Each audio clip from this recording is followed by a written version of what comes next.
তো তারপর ৩কে যদি আমি ভাগ করি ১ দ্বারাও ভাগ করা যায়, ৩ দ্বারাও ভাগ করা যায়। এখানে ১ দ্বারা ভাগ করা যায়।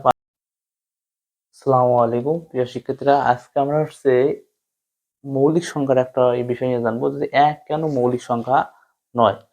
তো আমাদের এখানে দেখো ১, ৩, ৫, ৭। তো এখানে ৩, ৫, ৭ মৌলিক সংখ্যা হলো, কিন্তু ১ কেন মৌলিক সংখ্যা হলো না? তো আমরা মৌলিক সংখ্যার সংজ্ঞাটাতে পড়ছি যে সংখ্যাকে শুধু ১ এবং ওই সংখ্যা ছাড়া অন্য কোনো সংখ্যা দিয়ে ভাগ করা যায় না, সেই সংখ্যাকে কি বলা হয়? মৌলিক সংখ্যা বলা হয়।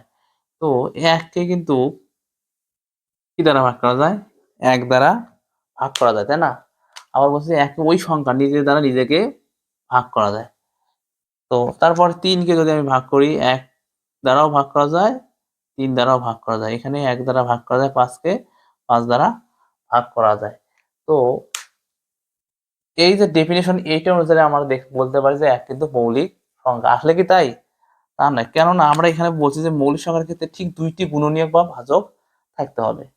তো এখানে কিন্তু তাহলে আমাদের ভাজক সংখ্যা কিন্তু কয়টা আসছে? ১ টা, শুধু ১। আর এখানে ভাজক সংখ্যা ২ টা আসছে, এখানে ভাজক সংখ্যা ২ টা আছে। তাহলে আমরা এখানে এই ডেফিনিশনে আমরা কিন্তু বলতে পারি যে ১ কি সংখ্যা নয়? মৌলিক সংখ্যা নয়। এখন কথা হলো, তাহলে কি ১ যৌগিক সংখ্যা?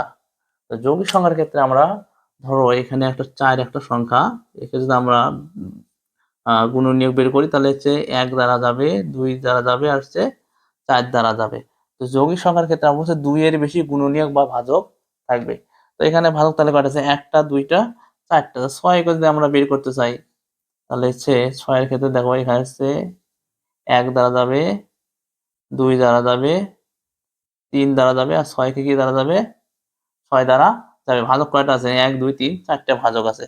তো তার মানে আমরা বলতে পারি এই সংখ্যাগুলো হচ্ছে কি যৌগিক সংখ্যা।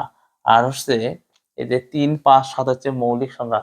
তাহলে ১ কিন্তু আমাদের মৌলিকের মধ্যেও পড়ে না, যৌগিকের মধ্যেও পড়ে না। কারণ আমরা মৌলিকের ক্ষেত্রে বললাম যে ২ টা ভাজক লাগবে, কিন্তু ১ এ আছে যে ভাজক সংখ্যা ১ টা।